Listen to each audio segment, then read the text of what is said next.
Lysenko, a spokesperson from Security and Defense Council. He's ready to inform us about the situation in the east of Ukraine.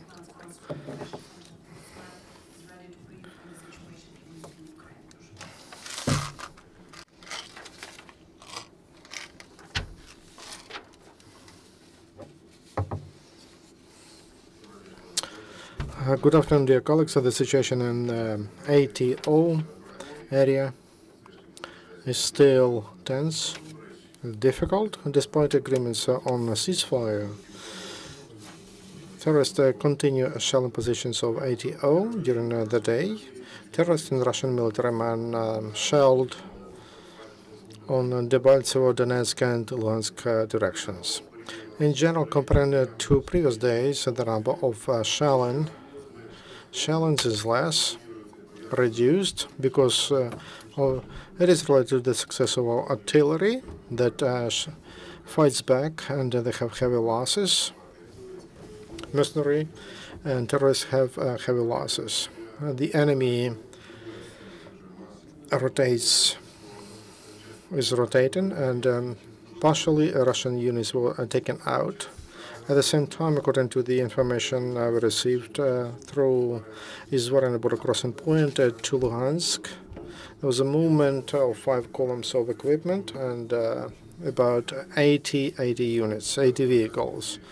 The biggest part of them, cars, trucks with ammunition, and also with soldiers.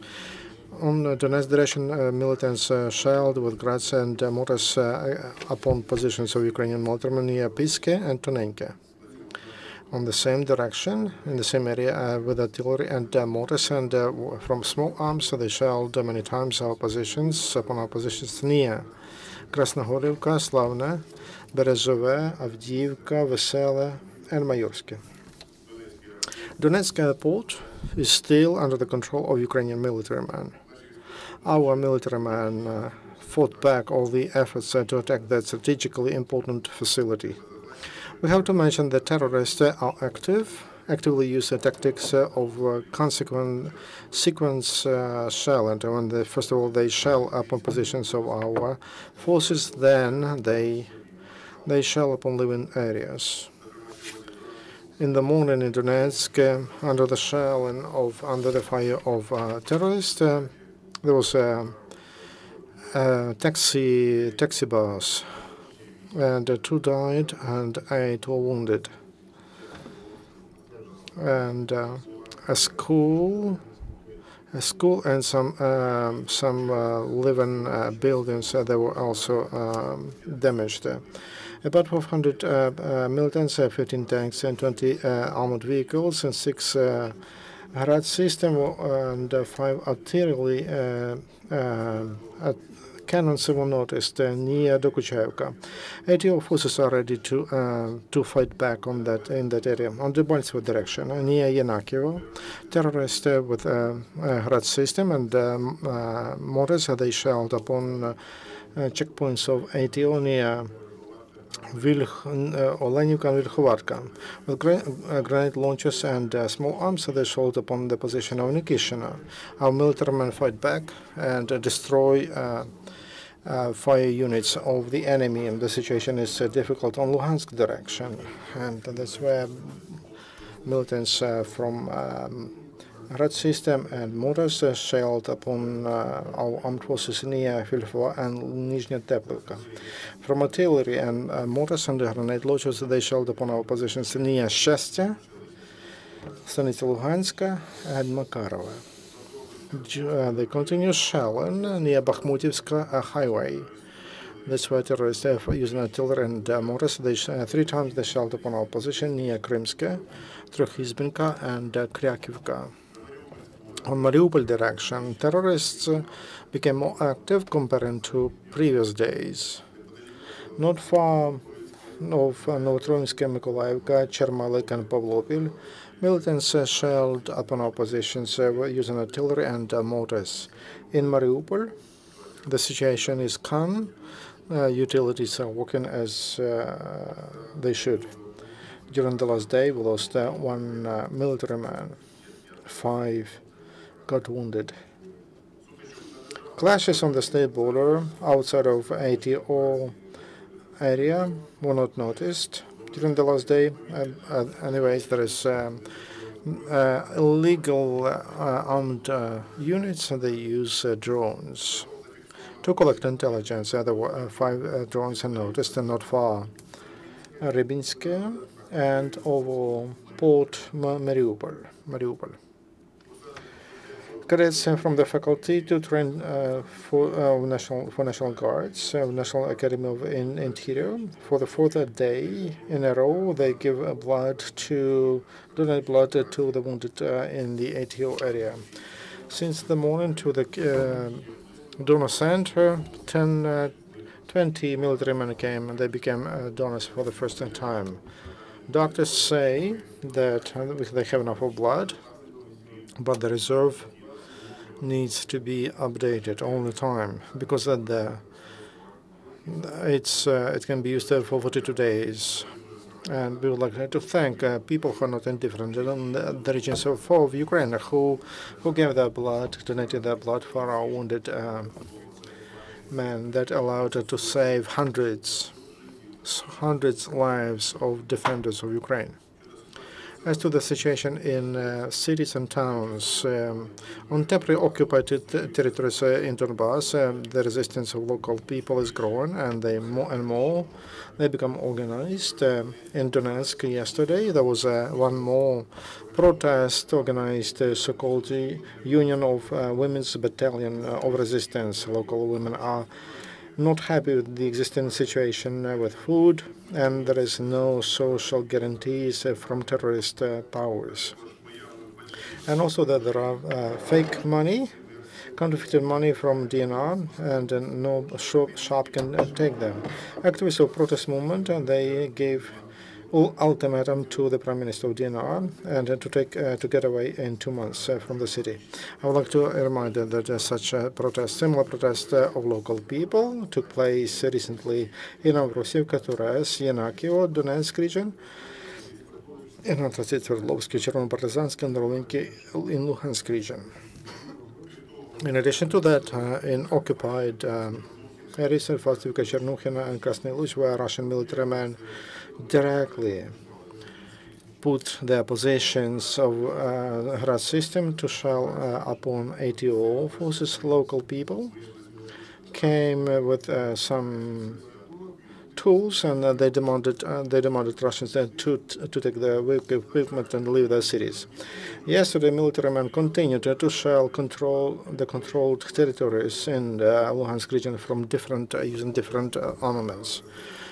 3 hits suffered, and they damaged several buildings there. Krymsky, Makarova, Shestya, the most intensive shelling in Stanitsa Luhanska. And during the day, they were shelled upon using heavy artillery and small arms. And on the street Rydyanska, they destroyed 2 houses.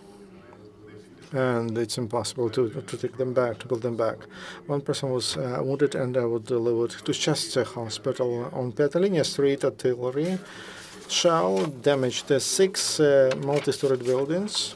In many apartments, they have no windows anymore, no glass and windows. In Horilka, on booby trap, a local resident got exploded and died. We call our people, citizens, to be careful because terrorists put mine on the roads and on civic facilities. At the initiative of President Poroshenko to renovate social facilities in Luhansk and in Luhansk region, 9 oblast administration responded, and Cherkasy, which repaired a school in Lysychansk, Sumsk, Sumy, they will repair the children's house.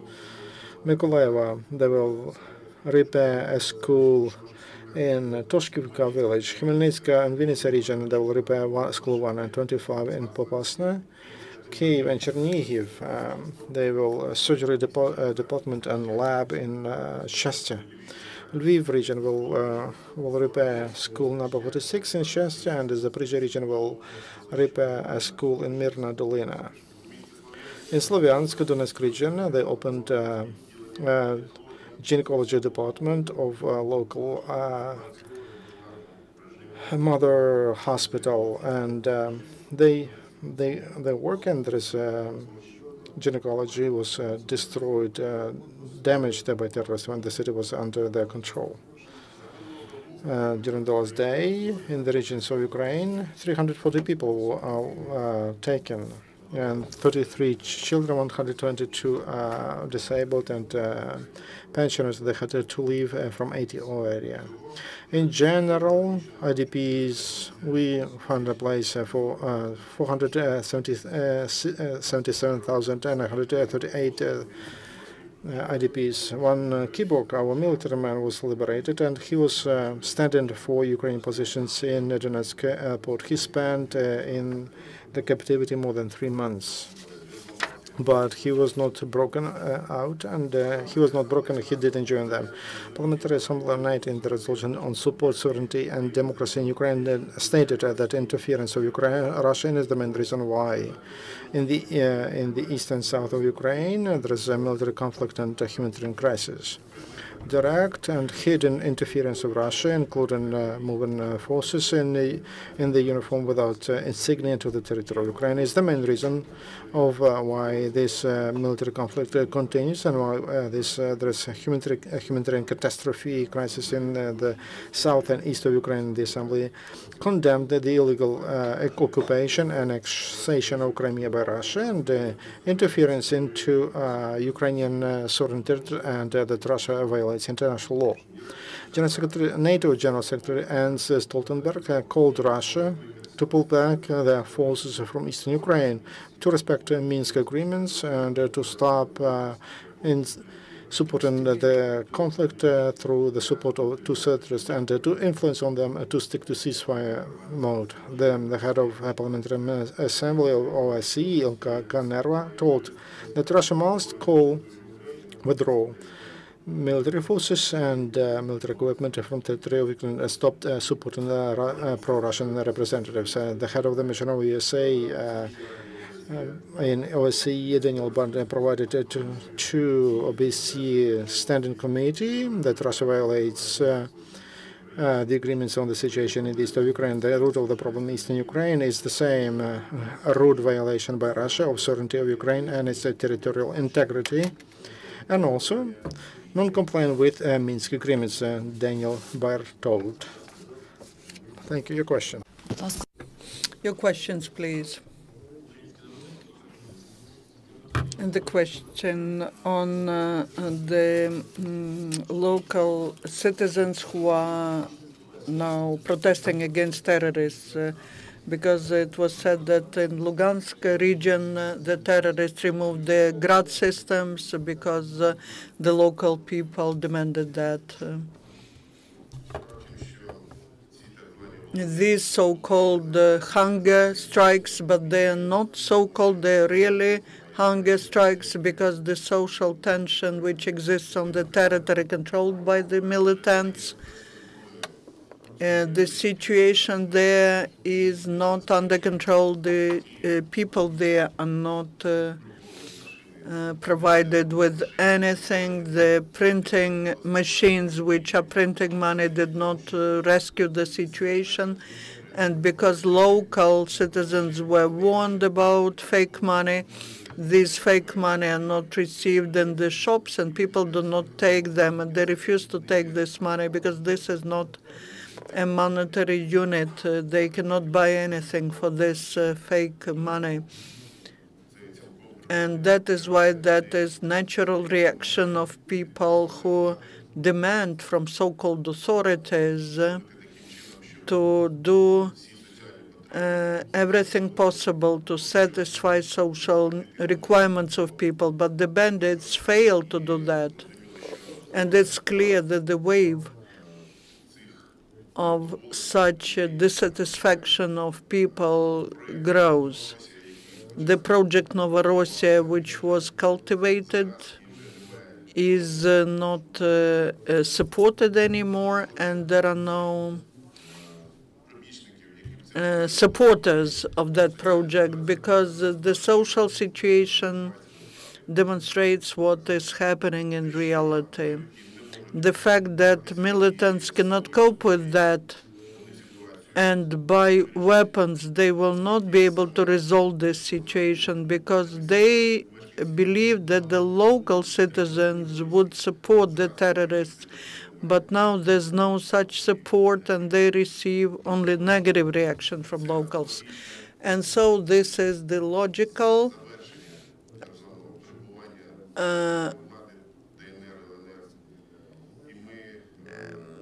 end of the so-called power or authorities of so-called DNR and LNR, and we will prepare the humanitarian convoy, which will take everything needed for people. What Ukrainian authorities guarantee they do it. It's the question on the humanitarian convoy that Russian Federation is planning to send to the territory of Ukraine. What do you know about that? One of the representatives of Russian Federation informs that there will be 10 trucks and 100 tons of this so-called assistance. Is there any official information about that? Maybe you know what will be brought there, maybe food or what? There are no official applications or statements as to sending humanitarian convoy to the state authority. We haven't received any information on that, and all that humanitarian convoy is just to support armed people. Mostly they bring ammunition there, some dry food packages, weapons, and fuel. But for citizens who live on the territory of Donetsk and Lugansk region, which are under control of terrorists, they do not give them anything, they just use them. To continue this question, I heard in the morning that Russia declared that in this 8th humanitarian convoy there will be construction materials to restore some residential areas, and there will be food for citizens. But as the practice shows, and you confirm that these were exclusively ammunition and support for terrorists.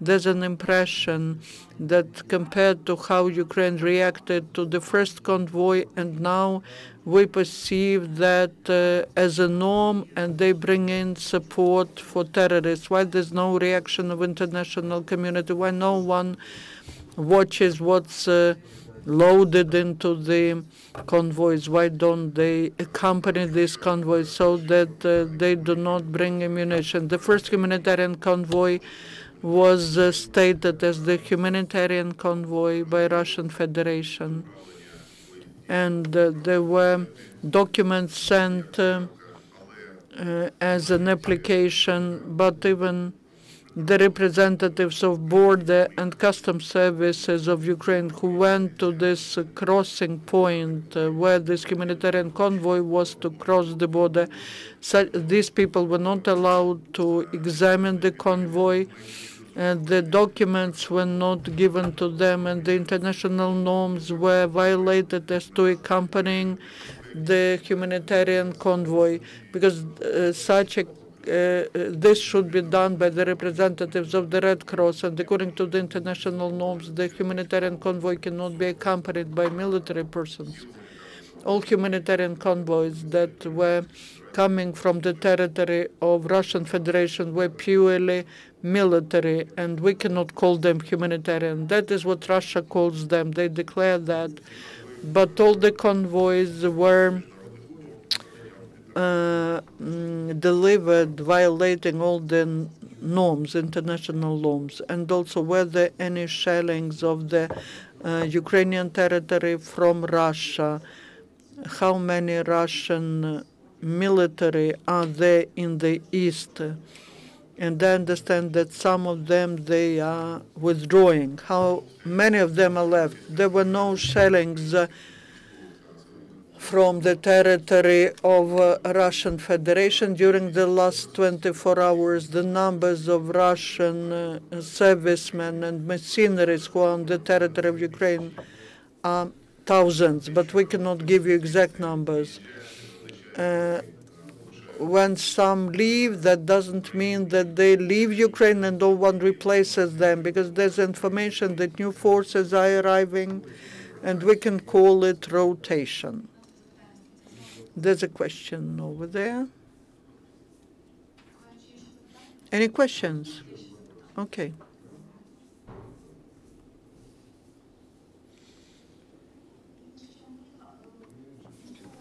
Maybe you have some approximate figures of numbers of militants and Russian servicemen. The press center of ATO talks about 2,500 militants and 15,000 of servicemen. I'm not ready to confirm that. We don't have that data. What can you say about the information that is in mass media about the creation of the first regiment of the internal forces of so-called DNR? We do have this information, but that does not mean that these are the forces who will be resisting the groups of terrorists. We can call it anything, but if these military continue supporting the regime, which is in Donetsk and Lugansk, then the situation doesn't change, whatever you call this unit. Any other questions?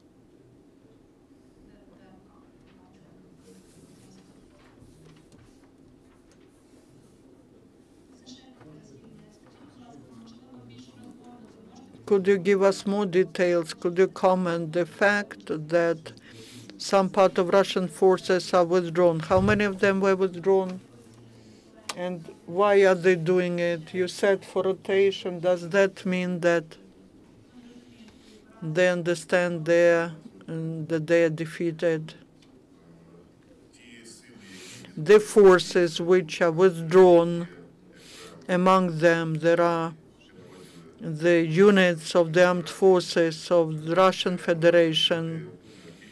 That could mean several things. First, this might be the dissatisfaction of people that they are on the territory of Ukraine, because that's illegal. We understand that on the territory of Russian Federation there is a movement of mothers,